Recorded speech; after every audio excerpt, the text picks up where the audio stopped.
થરાદ જિલ્લો એ હાલમાં પ્રેમ પ્રકરણના વિવાદને લઈને ખૂબ જ ચર્ચાસ્પદ જોવા મળી રહ્યો છે, જેમાં એક દિવસ એવો બાકાત નથી હોતો કે ત્યાંથી પ્રેમ પ્રકરણનો વિવાદ સામે ના આવ્યો હોય, જેમાં પ્રેમને કારણે ક્યાંક એક યુગલની આત્મહત્યા કરવી પડી હોય, ક્યાંક યુવકને ઢોર માર મારવો પડ્યો હોય અથવા તો યુવતીનું મર્ડર થઈ જતું હોય. ઘણી ઘટનાઓ સામે આવતી હોય છે અને તેવી જ એક ઘટના સામે આવી છે, જેમાં યુવકને પ્રેમ કરવા બદલ તેને ઢોર માર મારવામાં આવ્યો. તે જ અંગે ચર્ચા કરીશું આજે આ વિડીયોમાં. નમસ્કાર, સ્વાગત છે આપનું ક્રાંતિ માર્ગમાં અને હું છું મિક્ષુ ઠક્કર આપની સાથે.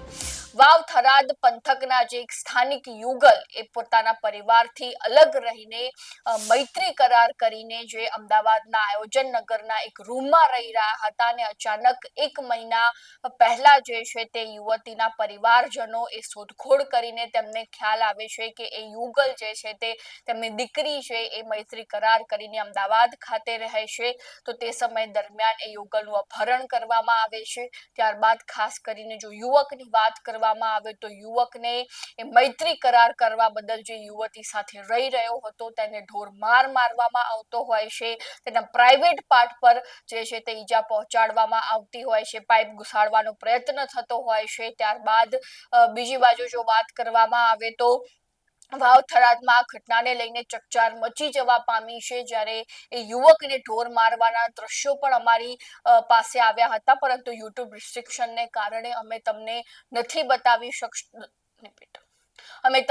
બતાવી શકતા, તમારી સમક્ષ નથી મૂકી શકતા. પરંતુ જ્યારે અમે એ વિડીયો જોયા, એ વિઝ્યુઅલ્સ જોયા, ત્યારે અમને પણ અચંબો થયો કે એક મૈત્રી કરાર માં જે છે તે યુવતી સાથે રહેનાર યુવકની કેવી ગંભીર હાલત જોવા મળી રહી છે. પરિવારજનો દ્વારા જે છે તે સખત ઢોર માર મારવામાં આવ્યો છે. ક્યાંક ને ક્યાંક એક જૂથમાં જબરજસ્ત રોષનો માહોલ પણ જોવા મળી રહ્યો છે કે યુવકને આવી રીતે કેમ માર મારવામાં આવ્યો. અને બીજી બાજુ જો વાત કરવામાં આવે તો યુવકના એક કુટુંબિક વ્યક્તિ જે છે તે આ અંગે માહિતી આપી રહ્યા છે. સીધા તેમની પાસેથી જ સાંભળી લઈએ. તો એ કરીને છે એ 19/2 એ ધંધા માટે ઘરથી નીકળ્યા અને રાત માટે, અને પછી એમના સમાચાર સાંજે 4:30 વાગે જેવા સમાચાર મળ્યા કે કોઈ છોકરી લઈને ભાગી ગયેલા છે.